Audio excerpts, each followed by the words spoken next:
오늘부터 하려는 히브리서는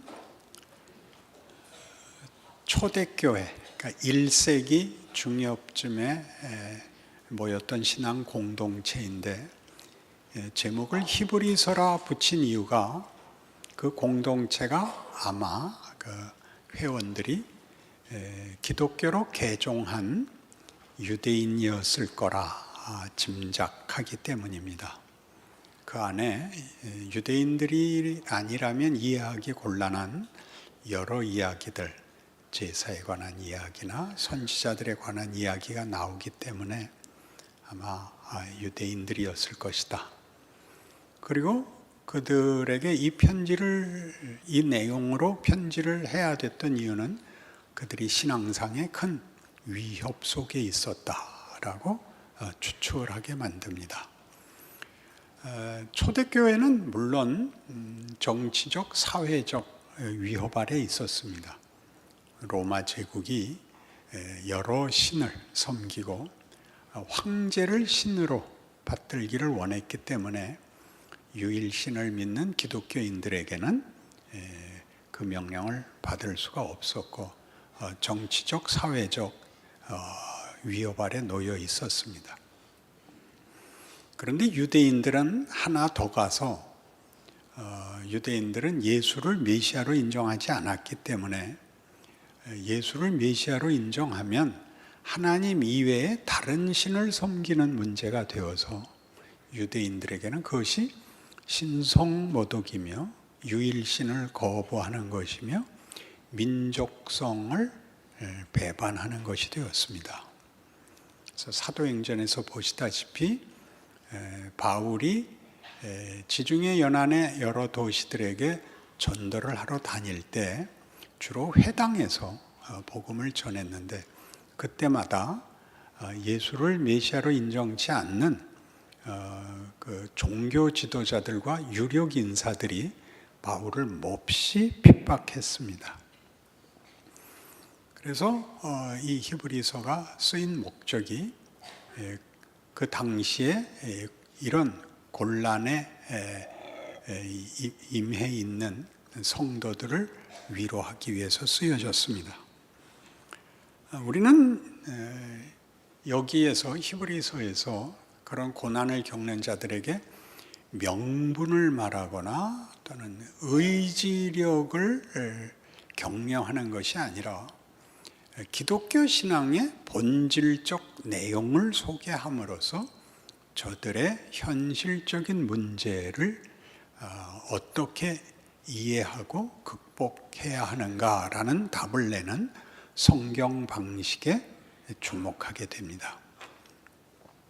고린도 후서에서 사도 바울이 자신을 반대하는 자들에게 심지어 인신공격을 받으면서 그것을 그들의 도전을 그 질문에 답을 하지 않고 기독교 신앙의 차원에서 저들의 질문과 저들의 오해가 어떻게 잘못된 것인가를 설명하는 식으로 자신을 변명하는 것이 아니라 기독교 신앙의 본질적인 이해를 저들 앞에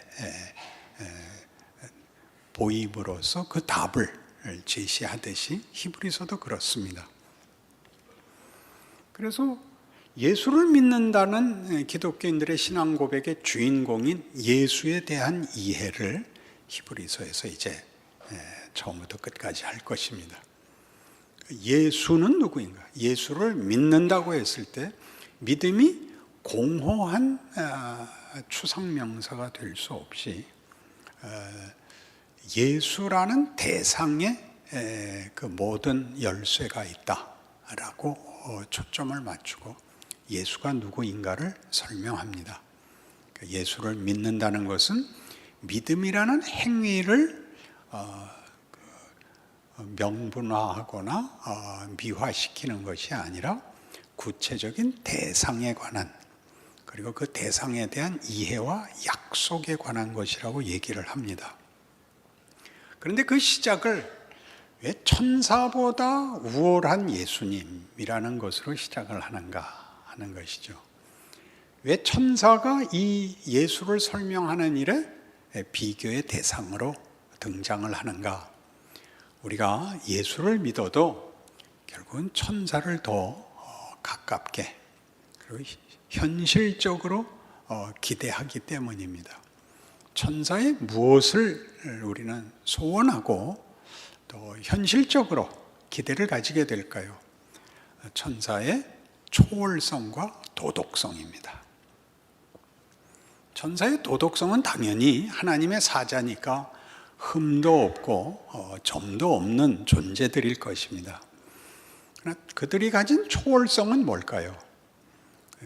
신과 피조물의 차이의 초월성이 아니라 우리가 천사들에게 그 마음이 끌리는 또는 기대되는 내용은 이겁니다.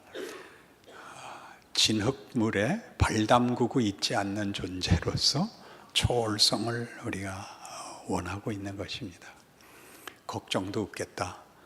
자식도 없겠다.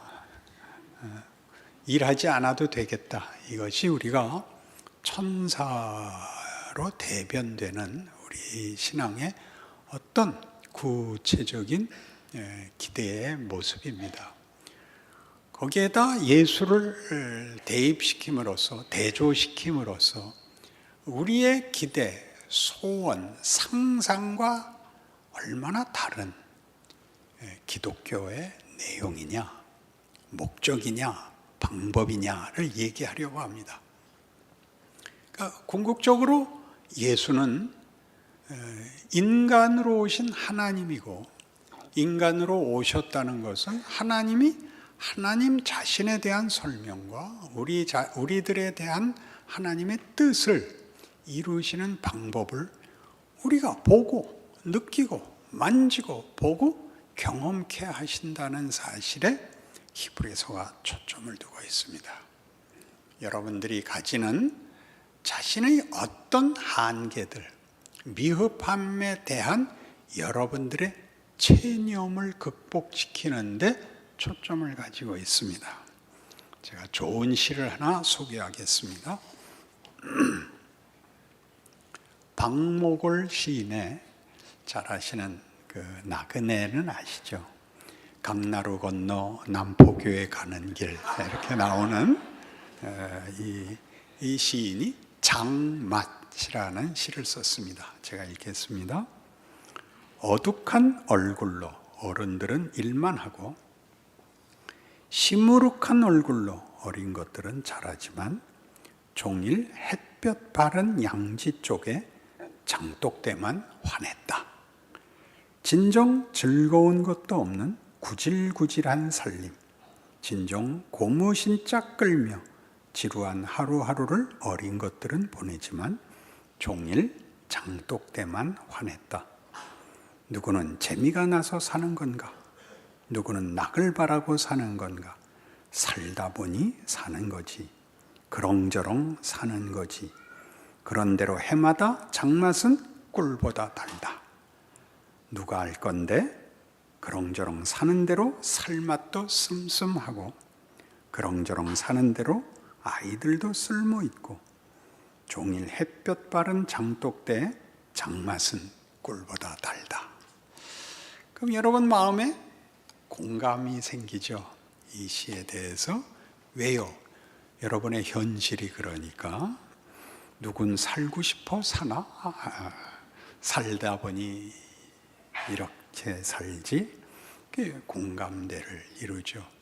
그리고 박목월 시인은 이런 속에 말하자면 기대할 것 없고 상상할 것 없는 이 너무나 작고 감추인 현실 속에서 환한 장독대에서 어떤 위로를 찾는 시성을 발휘합니다.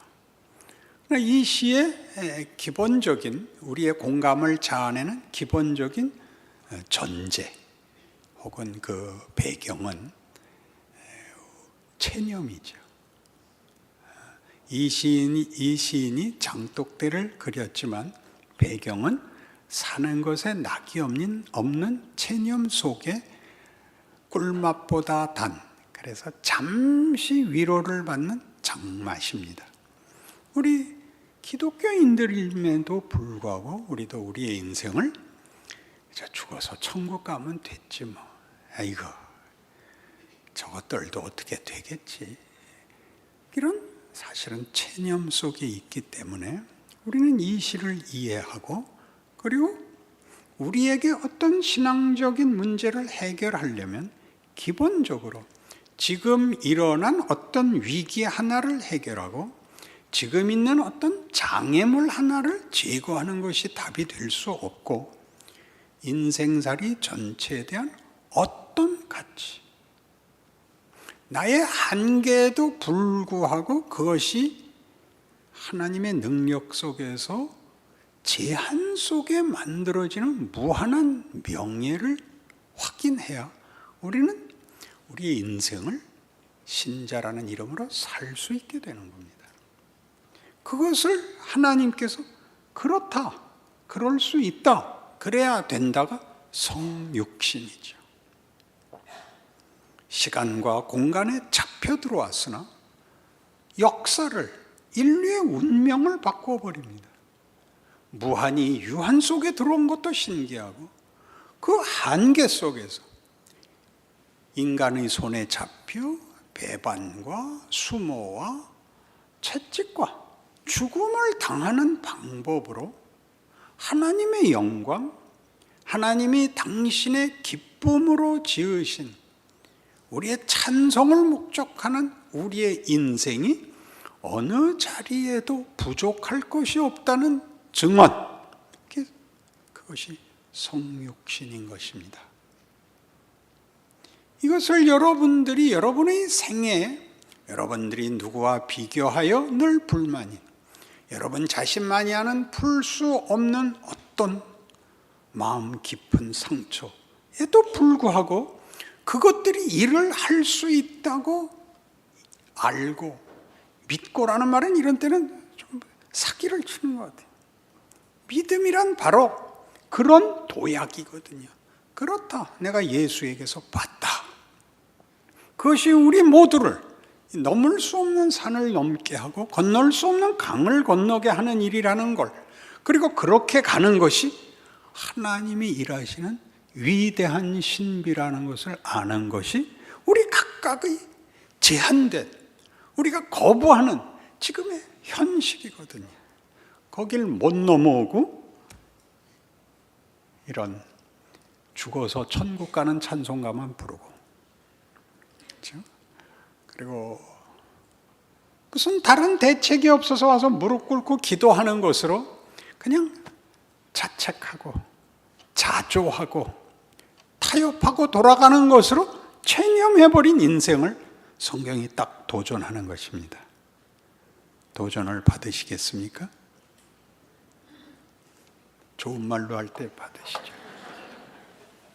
여러분의 인생을 이렇게 그냥 타협하고 사는 건 손해이기 때문입니다.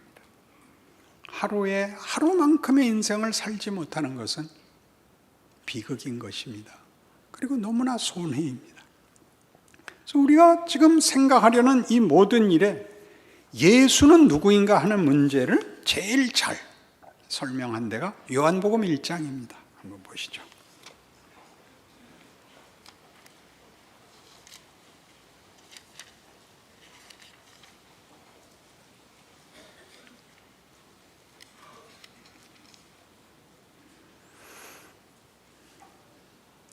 요한복음 1장 1절부터 제가 봅니다. 태초에 말씀이 계시니라. 이 말씀이 하나님과 함께 계셨으니 이 말씀은 곧 하나님이시니라.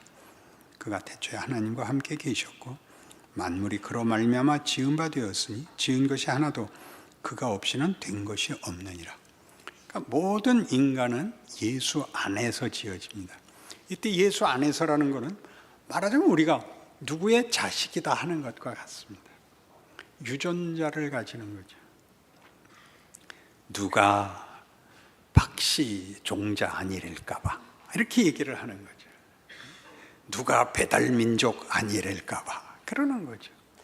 그렇게 하나님이 우리를 예수 안에서, 예수가 창조며 그 창조는 그의 어떤 품성을 물려받은 존재로 우리가 창조됐다고 얘기를 합니다. 그리고 그것을 14절 보시면 말씀이 육신이 되어 우리 가운데 거하시며 우리가 그의 영광을 보니 아버지의 독생자의 영광이 은혜와 진리가 충만하더라. 예수의 영광과 충만은 아버지의 영광인데 그 영광이 육체로 오셔서 우리가 그렇다라고 증언을 하는 거죠. 인간이란 이런 존재다를 처음 보는 거죠. 인간이란, 하나님이 인간에게 주신 영광이란 이런 것이구나를 처음 보는 거죠. 역사적 사건, 실존으로 예수님이 증언을 하신 것입니다. 그리고 보이실 뿐 아니라 이제 걸으시죠. 우여곡절을 걸으십니다. 오해와 증오의 대상이 되고 당시 권세자들에 의해서 척결됩니다.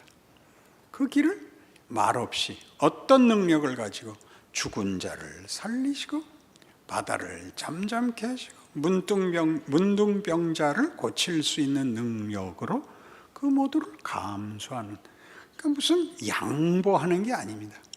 그런 일들이 마치 드라마의 한 광경 같아서 바람이 많이 분다든가 비가 억수로 오는 것에 불과하지, 그것이 무슨 이 드라마를, 그 안에 있는 주인공을 무슨 아무 영향을 미치지 못합니다. 극적 효과를, 내용을 더 두드러지게 하는 것 외에 나머지는 할 수 있는 게 없습니다. 그것이 성경이 하고 싶어하는 이야기입니다. 그러니 여러분 잘 아시는 요한복음 3장 16절을 함께 외워볼까요? 치사하게 찾기 없습니다.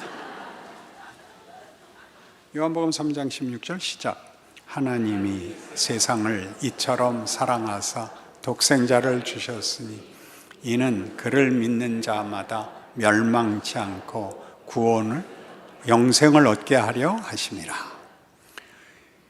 하나님이 예수를 이렇게 딱 보내는 사건은 믿으라고 보내는 것 이전에 마치 태초에 창조를 하시듯이 태초에 하나님이 천지를 창조하시니라 빛이 있으라 하매 빛이 있었고 와 똑같습니다. 내가 구원을 선포하노라, 내 아들을 보내노라. 그것은 무슨 우리의 반응이나 선택에 좌우되는 문제가 아니라 하나님의 의도인 것입니다. 하나님의 선언입니다. 그것이 무슨 무엇에 방해를 받으며 무엇에 제약을 받겠습니까? 그렇게 구원이 선포됩니다. 물론 여러분은 묻고 싶을 겁니다. 믿어도 되고 안 믿어도 되는 겁니까? 믿으면 자기의 인생이 명예로울 수 있습니다. 안 믿으면 헛됩니다. 그럼 지옥 갑니까? 그건 모르겠습니다. 그 문제에 여러분이 훨씬 관심이 더 많으실 텐데 하나님은 구원을 하시자는 분입니다. 그러니 쟤는 예수 안 믿어서 지옥 간다라는 말로 자기 증명을 하지는 마십시오. 넌 믿었으면 뭐가 우리랑 달라에 답을 하려고 그러십시오. 오케이? 여러분이 저 사람은 잘못했어, 벌 받아야 되라고 얘기해서 자기를 증명하는 방법을 율법적 판단이라고 합니다. 쟤는 거짓말했고 나는 안 했어. 그러나 여기에는 적극적인 대안이 없습니다. 로마서 3장으로 가시죠.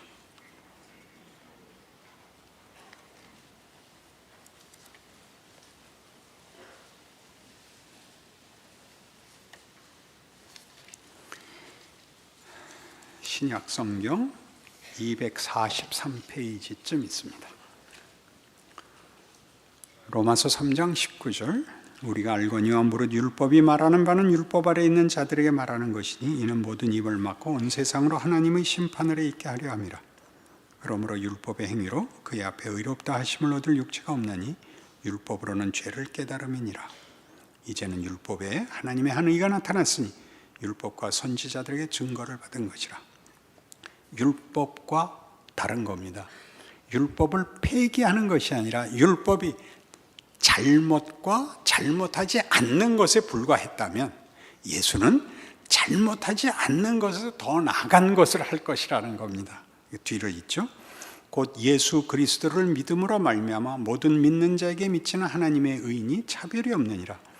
모든 사람이 죄를 범하였음에 하나님의 영광에 이르지 못하더니 그리스도 예수 안에 있는 속량으로 말미암아 하나님의 은혜로 값없이 의롭다 하심을 얻은 자 되었느니라.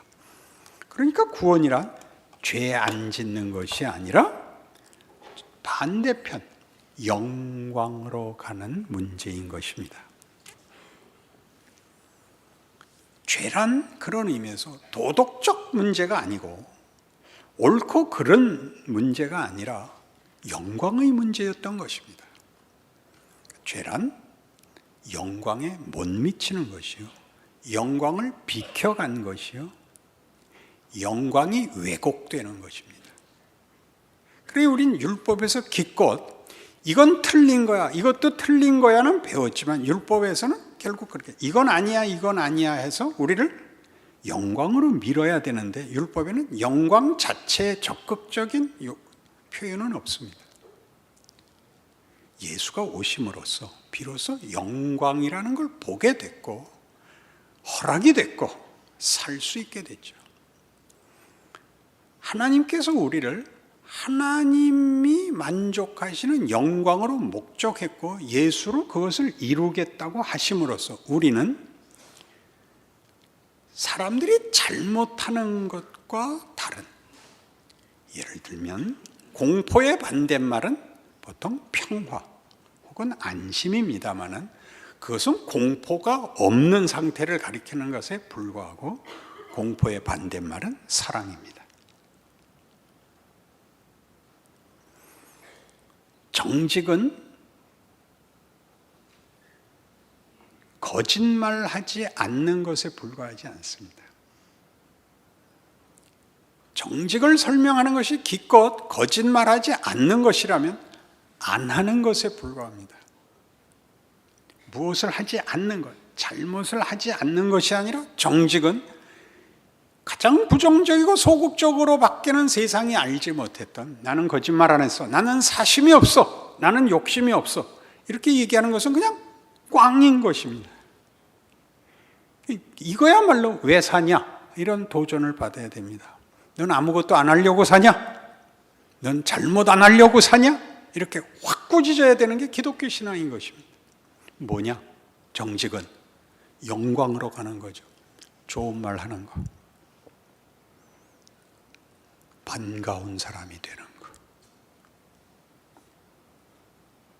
기쁨을 드러내는 것, 이게 정직입니다. 사뭇 비교가 다르죠. 거짓말과 정직의 차이를 보시다시피 예수께서 오셔서 우리에게 하시는 일이 이겁니다. 어디다 하죠? 우리가 볼 때 그걸 할 수 없는 자리, 모두가 거짓말을 하고 모두가 폭력을 휘두르는 자리에서 우리만 그리하지 않습니다. 로마서 12장에서는 그것을 벌써 고개 숙이시고 찾아볼 셈이군요. 찾아봅시다. 말로 해서는 안 되겠다 이거죠. 써있냐 보자 이거죠. 14절, 너희를 박해하는 자를 축복하라. 축복하고 저주하지 말라. 즐거워하는 자들과 함께 즐거워하고 우는 자들과 함께 울라. 서로 마음을 같이하며 높은 데 마음을 두지 말고 도리어 낮은 데 처하며 스스로 지혜 있는 체 하지 말라. 아무에게도 악을 악으로 갚지 말고 모든 사람 앞에서 선한 일을 도모하라. 할 수 있거든 너희로서는 모든 사람과 더불어 화목하라. 내 사랑하는 형제들아, 너희가 친히 원수를 갚지 말고 하나님의 진노하심에 맡기라. 기록되었을 때 원수 갚는 것이 내게 있으니 내가 갚으리라고 주께서 말씀하시니라. 네 원수가 줄이거든 먹이고 목마르거든 마시게 하라. 그리함으로 네가 숯불을 그 머리에 쌓아놓으리라. 이건 전에도 몇 번이나 인용했으니까 아시죠? 악을 감동시키거나 악을 제거할 생각하지 말고 뭘 해라? 너는 선한 역할을 해라. 거짓말하지 않는 것, 예수 안 믿는 것과 나를 비교하는 정도, 넌 지옥 가고 나는 천국 가, 이런 정도가 아니라 악한 인생, 무지한 인생, 그래서 아무것도 선한 것을, 가치 있는 것을 할 수 없는 자들과 다른 인생을 살아라. 그것은 명분도 아니고 강요도 아닙니다. 여러분, 옷을 꺼내놓고 더러운 옷과 깨끗한 옷 중에 이 깨끗한 옷 입어라 하라는 것은 강요가 아닙니다. 그것은 명예고 복이고 기쁨인 것입니다. 우리가 그렇게 살게 되어 있습니다. 그래서 얘기하죠.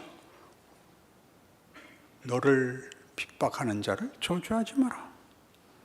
악으로 악을 갚지 마라. 네 원수가 줄이거든 먹이고 목마르거든 마셔라. 그렇게 하면 어떻게 한다고요? 내가 그들의 머리에 숯불을 넣는 것이다. 유진 피터슨 번역에 의하면 그들로 깜짝 놀라게 할 것이다.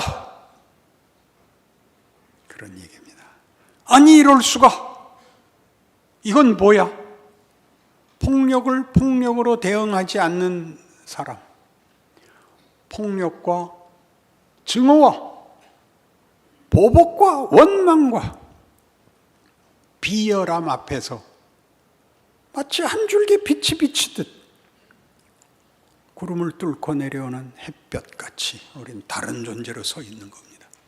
상대방이 그럼 회개한다고 생각하지 마시고, 여러분들이 그걸로 보상을 받는다는 것이 아니라 다른 존재인 것입니다. 다른 존재, 다른 내용을 하나님이 여러분에게 시간과 공간 속에 내가 너를 보냈다고 얘기하는 것이죠. 예수를 그렇게 보냈듯이 우리는 말이 안 되는 곳에 아무도 나를 몰라보고 아무도 나를 편들지 않고 보상해 주지 않는 곳에 하나님의 손길로, 어떤 손길? 그 아들을 보내신 구원의 능력으로, 하나님의 영광으로 우리를 보내셨다고 그렇게 이해하지 않으면 인생을 살 방법이 없습니다.